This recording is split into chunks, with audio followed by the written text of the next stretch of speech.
Hi, welcome to SBHF Productions. Our feature story for today is tips for choosing the best countries to move to. So here are the top 20 best countries to live in according to research.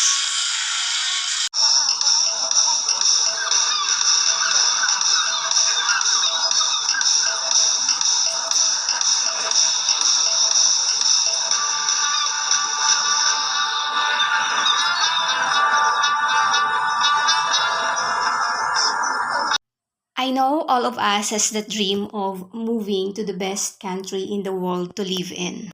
There are many factors to consider to make a solid decision as to what country will be calling our new home.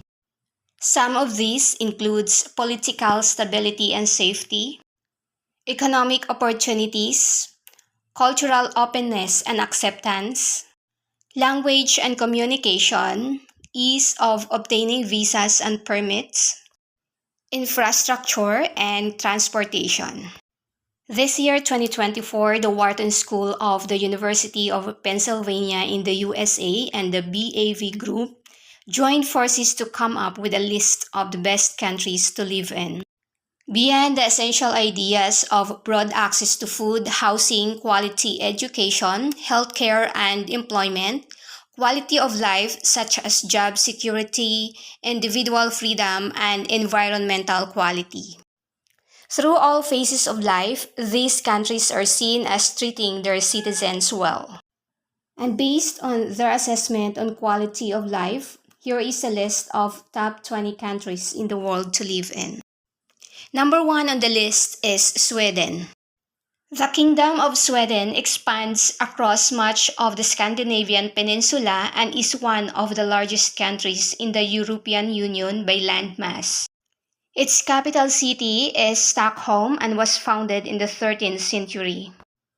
Its commitment to human rights, public service, and sustainability have helped to make it a respected leader in international affairs. Healthcare and college education are free, and its people boast one of the longest life expectancies in the world. Almost all of Sweden's trash is recycled. Swedes are some of the world's most generous people, donating about 1% of gross national product to humanitarian aid programs each year. As a parliamentary democracy, representatives elected to parliament called the Riksdag leads a nation with a monarch as a ceremonious head of state. Sweden's export-dependent economy is tightly integrated with the European Union. The country is also the partner of North Atlantic Treaty Organization or NATO, United Nations, the Organization for Economic Cooperations and Development, and World Trade Organization. The total land area is 450,295 square kilometer, and the population as of 2024 is 10,456,941. So, shall we to Sweden? Number 2 on the list is Norway. The Kingdom of Norway is the westernmost country in the Scandinavian peninsula, made up mostly of mountainous terrain. Most of Norwegian population, which is 5,457,127, lives in the south surrounding the capital of the country, which is Oslo. Norway's coastline is made of thousands of miles of fjords, bays, and island shores. Norway developed a maritime culture and were active throughout the Viking era, establishing settlements in Iceland and Greenland. Norway has been part of Denmark and Sweden, but in 1905, they gained independence from Sweden through a referendum. Norway is a high-income nation with a vibrant private sector and a substantial safety net. Discovery of oil and gas off the coast in the 1960s gave the country an economic boost, and today, Norway is one of the world's leading petroleum exporters. Norwegians live in a constitutional monarchy. The Prime Minister, the head of government, is nominally chosen by the monarch with the approval of the legislature. Higher education is mostly free. The country has maintained many of its storytelling and folklore costumes and developed a rich literary tradition. Today, Norway is one of the world leaders in books published per capita. In 1949, Norway became a member of NATO, but it rejected to be a member of European Union, both in 1972 and 1994. The country has a total land area of 323,802 square kilometers. About 40,000 Sami people maintained a distinct culture in the north of the country where they herd reindeer.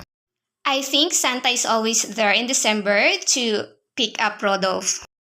Skiing and skating are their national pastimes. Gosh, I want to ski in Norway. Number 3 on the list is in Northern America, and it's Canada. This is the second largest country in the world after Russia, but their population is only 38,929,902. Canada is a high-tech industrial society with a high standard of living. Trade agreements in the 1980s and 1990s dramatically bolstered trade with the United States. Today, the two countries are each other's largest trading partner. Canada is a significant exporter of energy, food, and minerals. The country ranks third in the world in proven oil reserves and is the world's fourth largest oil producer. Canada is a member of the United Nations, NATO, and the Commonwealth of Nations, through which it has participated in many peacekeeping missions. The nation's capital is Ottawa, and with a land area of 9,984,670 square kilometers, and Canada is open for skilled workers and immigrants. So, let's pack our things to Canada.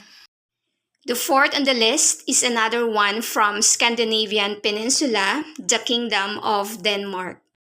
It has a total land area of 43,094 square kilometers with a total population as of 2024 of 5,903,037.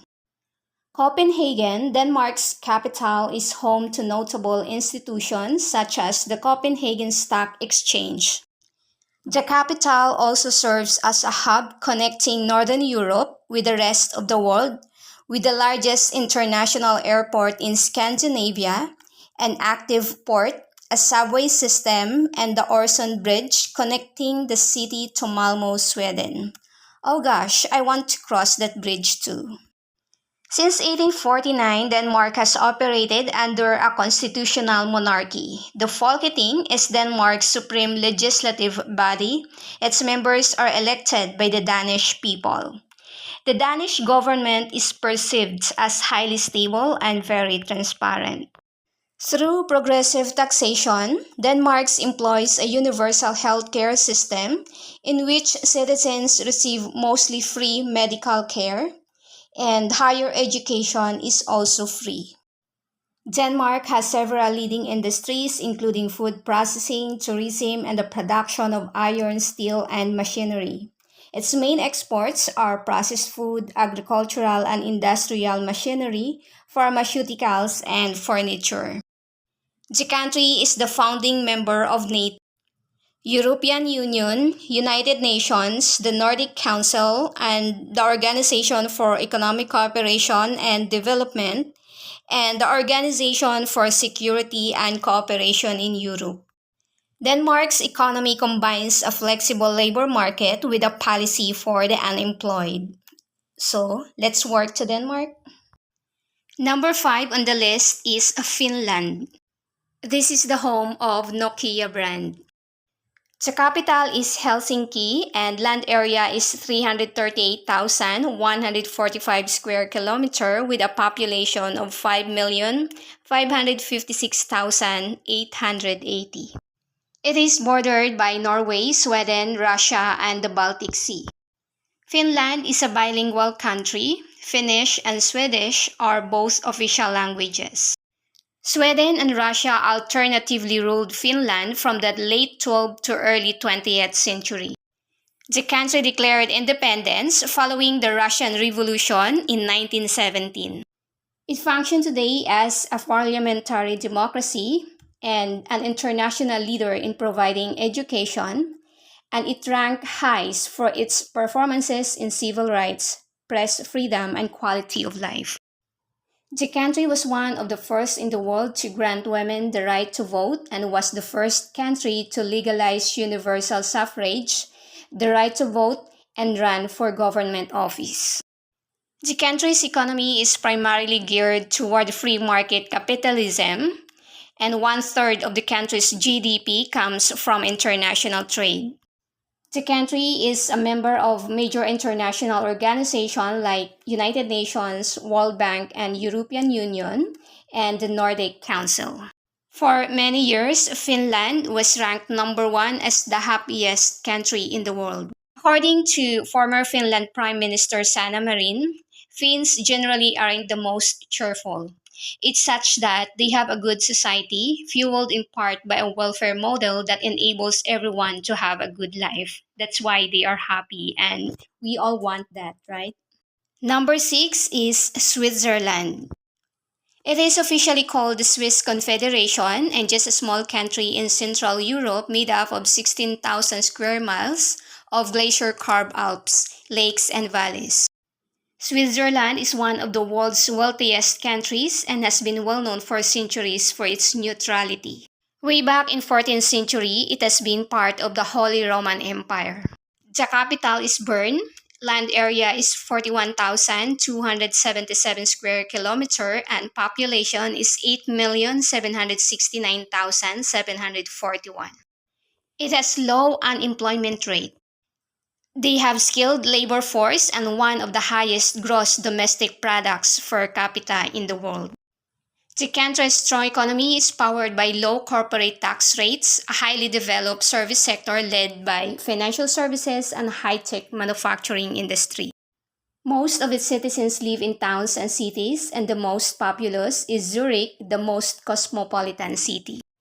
Swiss citizens have won more Nobel Prizes and registered more patents per capita than many other nations.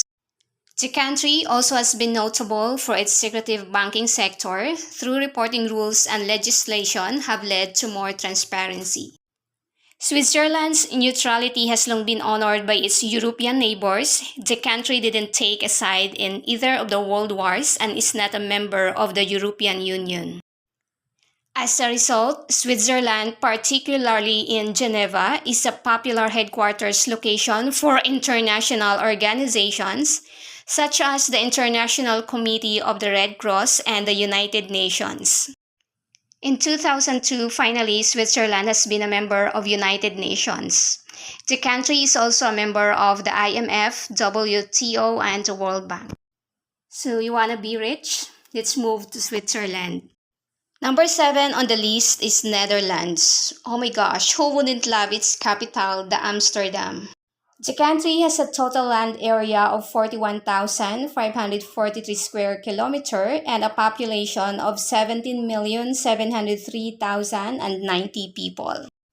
It is situated along the fringes of Western Europe. The Netherlands is a coastal lowland freckled with windmills characteristic of its development around the water.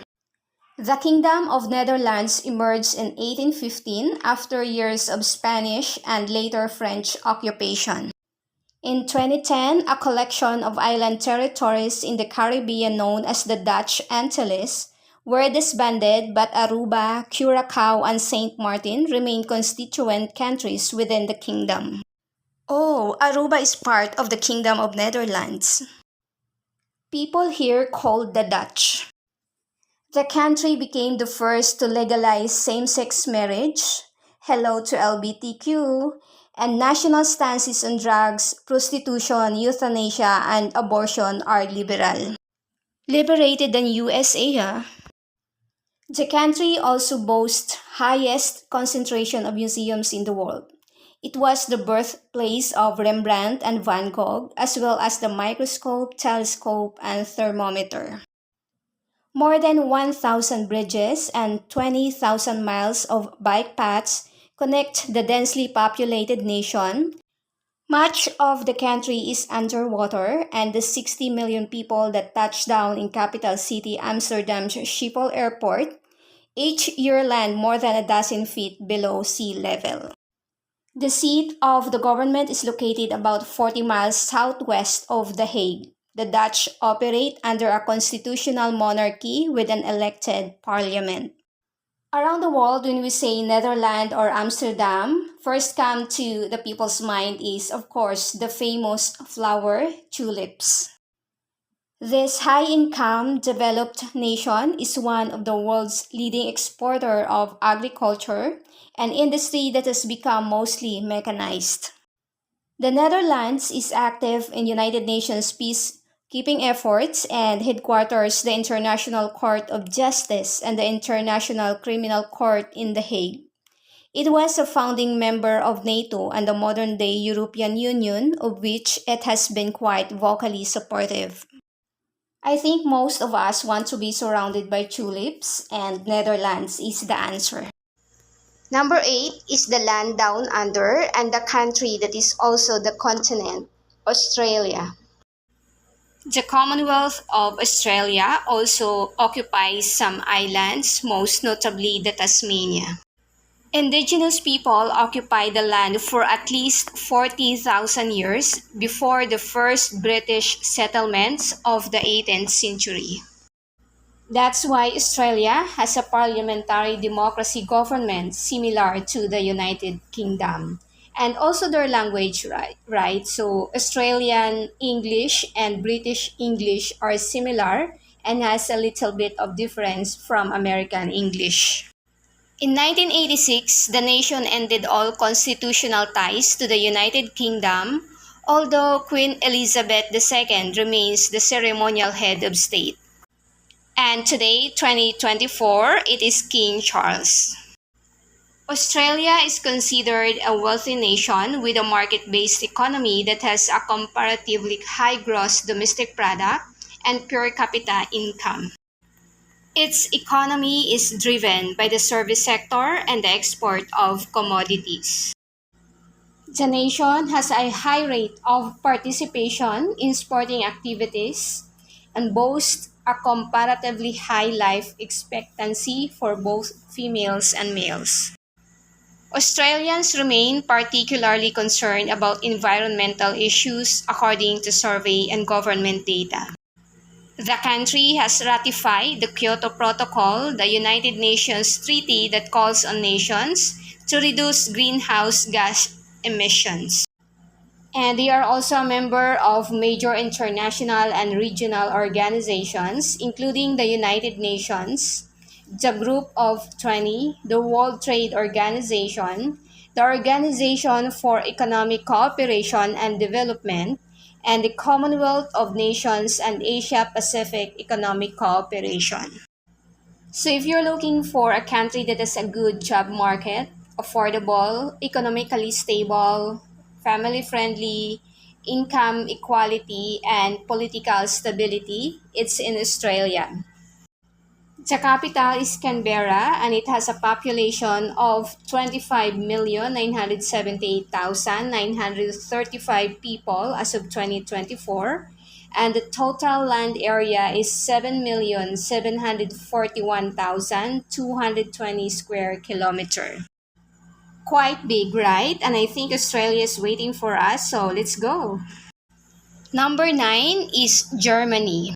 Another big country that has a total land area of 357,022 square kilometer, and as of today the population is 84,079,811, and the capital is Berlin. It is the most populous nation in the European Union, possesses one of the largest economies in the world, and has seen its role in the international community grow steadily since reunification.